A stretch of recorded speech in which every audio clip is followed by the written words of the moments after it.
Baik,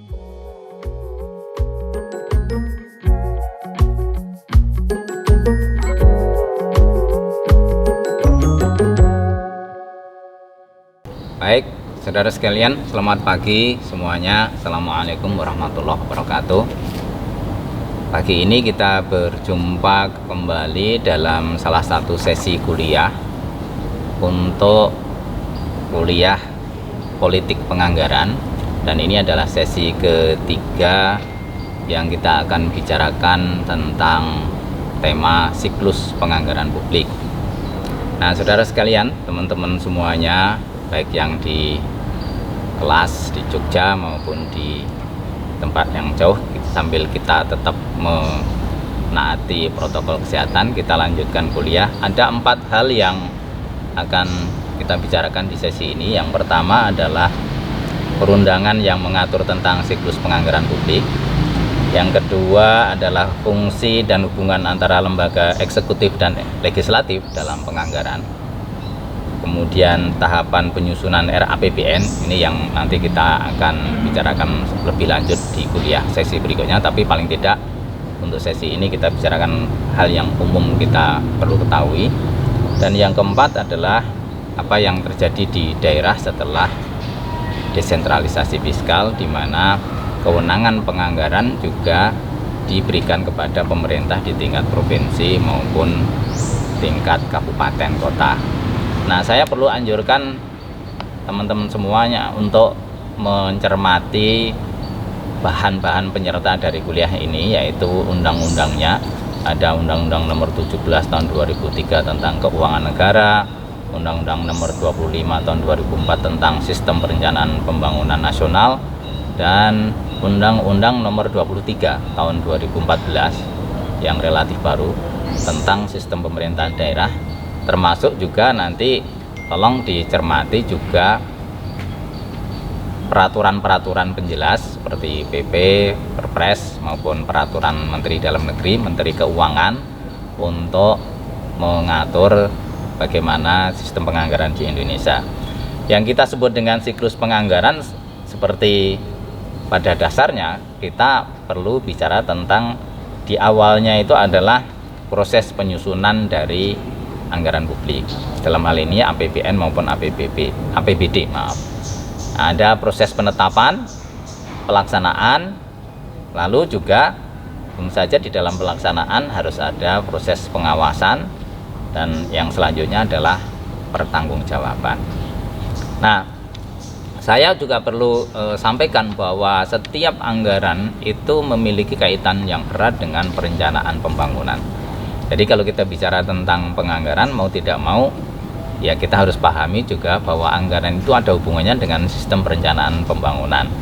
Bahkan yang menyertai ke kuliah ini, saya kira yang judulnya keterkaitan dokumen perencanaan pembangunan nasional dan daerah, itu bahkan yang sudah begitu banyak dipakai oleh narasumber terkait dengan penganggaran publik atau keuangan publik. Nah, silakan dicermati bagaimana hubungan antara sistem perencanaan yang berjangka panjang, dalam hal ini RPJPN kalau di tingkat nasional, atau RPJPD kalau di tingkat daerah, juga termasuk yang jangka menengah seperti RPJMN maupun RPJMD, ini yang sifatnya 5 tahunan, atau rencana yang 1 tahunan kalau di dalam tingkat nasional namanya RKPN, Rencana Kerja Pembangunan Nasional yang 1 tahunan. Kalau di daerah namanya RKPD, Rencana Kerja Pemerintah Daerah. Nah, itu akan mewarnai mestinya asumsinya anggaran di tingkat pusat APBN maupun di tingkat daerah, dalam hal ini APBD provinsi maupun kabupaten kota. Nah, saya perlu juga sampaikan bahwa anggaran itu sendiri sebagai produk politik itu mau tidak mau melibatkan unsur legislatif dan juga unsur eksekutif. Saya bisa sampaikan misalnya saja bahwa di dalam fungsi legislatif, DPR punya 4 fungsi yang sangat strategis terkait dengan anggaran. Yang pertama sebagai pemegang kedaulatan anggaran negara. Jadi kalau kita bicara tentang bagaimana DPR itu memiliki fungsi penganggaran, saya kira fungsinya jelas, yaitu mewakili aspirasi rakyat supaya kebijakan APBN dan APBD itu betul-betul memang sesuai dengan aspirasi yang berkembang di dalam, ya istilahnya keluhan atau kemudian keprihatinan yang dirasakan oleh rakyat. Karena memang DPR adalah pemegang kedaulatan anggaran negara, dan karena itu sifatnya juga restriktif terhadap kepentingan masyarakat yang lebih luas. Artinya kita bisa melihat mestinya idealnya ya ini ya, pembiayaan pembangunan yang seperti kita lihat kita peroleh dari wujud APBN itu mestinya memang harus memenuhi kebutuhan pokok masyarakat. Kita bisa bicara tentang aspek pendidikan, kesehatan, pangan, dan sebagainya. Nah, fungsi pemerintah adalah tentu saja adalah eksekutif, mengoptimalisasikan biaya untuk menjamin bahwa tujuan-tujuan di sektor pendidikan, tujuan di sektor kesehatan dan pangan itu bisa tercapai dengan baik. Nah, juga karena sumber daya dari anggaran itu, saya kira pemasukan itu yang utama berasal dari pajak atau retribusi, dan itu berasal dari surplus yang dimiliki oleh rakyat. Mengatur supaya surplus itu bisa dimanfaatkan betul, bisa dikumpulkan oleh pemerintah secara optimal, itu juga adalah fungsi pemerintah melalui dalam hal ini Ditjen Pajak misalnya saja. Termasuk juga nanti bagaimana alokasinya melewati kementerian maupun kalau di daerah ya lewat dinas atau lembaga badan terkait. Nah, dengan demikian kita harus melihat juga bahwa anggaran ini sebagai dokumen politik juga perlu dipahami dari konteks politik yang berlaku. Anda bisa melihat misalnya saja pemerintah sekarang ini mulai tahun 2019 kemarin kita untuk jabatan kedua Joko Widodo masih menjadi presiden Pak Jokowi, hanya saja wakilnya yang berbeda. Konstelasi misalnya saja bahwa ada kecenderungan sekarang ini yang terjadi adalah koalisi politik yang sangat besar sebenarnya. Banyak orang yang mengatakan sekarang ini praktis tidak ada oposisi, yang di luar pemerintahan itu tinggal PKS gitu ya, yang di dalam pemerintahan itu begitu banyak. Ini akan mempengaruhi juga bagaimana DPR menyampaikan aspirasi politik di dalam anggaran. Tapi bagaimana itu memiliki nilai positif dan memiliki nilai negatif tentu perlu kita lihat. Positifnya tentu saja adalah bahwa pemerintah tidak banyak hambatan berhadapan dengan DPR. Tetapi negatifnya barangkali agak mirip dengan konstelasi politik pada masa Orde Baru dulu, di mana DPR itu lebih banyak menjadi stempel saja dari anggaran yang diajukan oleh pemerintah.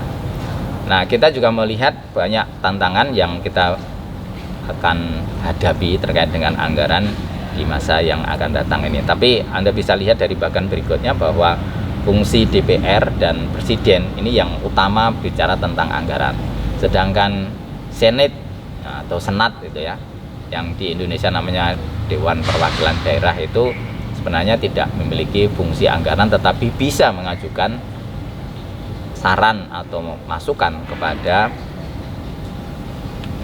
infrastruktur politik yang ada, yaitu dalam hal ini pemerintah dan DPR. Nah, Anda juga bisa melihat bahwa di dalam Undang-Undang Nomor 17 Tahun 2003 Pasal 6, silakan nanti bisa dicek, itu pelaksanaan anggaran itu pada intinya juga sangat tergantung kepada bagaimana ini ditafsirkan oleh para pembantu presiden atau dalam hal ini menteri dan lembaga. Jadi para menteri yang menjadi pemegang kekuasaan keuangan yang sesungguhnya itu yang nanti akan berperan lebih banyak untuk menentukan apakah memang alokasi anggaran itu betul-betul efektif untuk tujuan pembangunan yang tadi sudah saya sebutkan. Jadi tolong nanti bisa dilihat bahwa kalau kita bicara tentang siklus, fungsi DPR dan fungsi Presiden ini sangat sentral untuk APBN, tetapi kalau untuk di tingkat daerah fungsi DPRD dan fungsi gubernur wali kota atau bupati. Nah, siklusnya seperti Anda lihat juga dalam undang-undang yang sekarang masih berlaku itu antara Januari sampai Agustus periode itu sepenuhnya ada di lingkup eksekutif. Sedangkan setelah pidato Presiden biasanya tanggal 16 Agustus itu kemudian ada di wilayah DPR.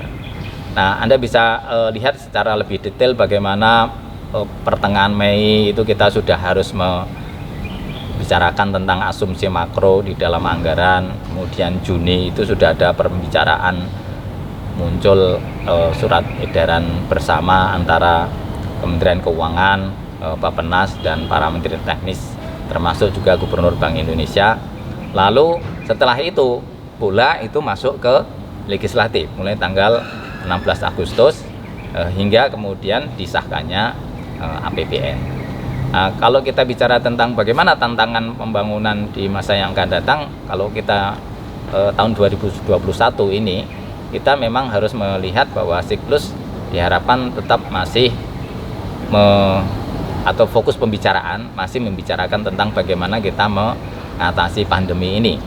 Jadi kalau Anda lihat fokus APBN 2021 misalnya saja masih pada penanganan dampak COVID dan juga pemulihan ekonomi nasional. Ada 6 elemen itu, dari soal kesehatan, perlindungan sosial, kemudian bagaimana kita memastikan bahwa kebijakan yang sektoral itu juga tetap membantu efektivitas APBN, kemudian kita menunjang UMKM, pembiayaan korporasi supaya kemudian kesempatan kerja itu terus meningkat, lalu kemudian ada insentif usaha bagi teman-teman yang kehilangan pekerjaan. Nah, di daerah kita lihat fungsi yang hampir sama, Bapeda, SKPD, DPRD, BPKAD, Wakil Wali Kota dan DPRD ya, itu juga kurang lebih sama siklusnya. Hanya saja kita perlu konteksnya, tentu saja perlu lihat konteks di tingkat lokal. Tapi tantangan di daerah di masa pandemi ini saya kira juga masih sama, yaitu untuk kalau dari segi substansi mencegah dan melakukan mitigasi penularan COVID-19, melakukan refocusing anggaran, pemulihan ekonomi dengan fokus pada sektor andalan yang nanti akan membantu rakyat kecil, dan pada saat yang sama kita tetap ingin membantu supaya memastikan supaya akuntabilitas anggaran itu juga memang masih tetap ditaati. Jangan sampai seperti yang kita sudah sering lihat terjadi penyalahgunaan anggaran, terjadi korupsi yang akhirnya kemudian anggaran publik itu tidak banyak bermanfaat buat kepentingan rakyat di tingkat pusat maupun di tingkat daerah. Itu yang nanti saya kira detailnya akan banyak juga bisa dilihat dari produk-produk perundangan yang ada. Demikian untuk sesi ini, terima kasih atas perhatiannya. Selamat belajar, tetap semangat, jaga protokol kesehatan, tetapi Anda harus tetap melakukan banyak aktivitas yang produktif. Terima kasih. Assalamualaikum warahmatullahi wabarakatuh.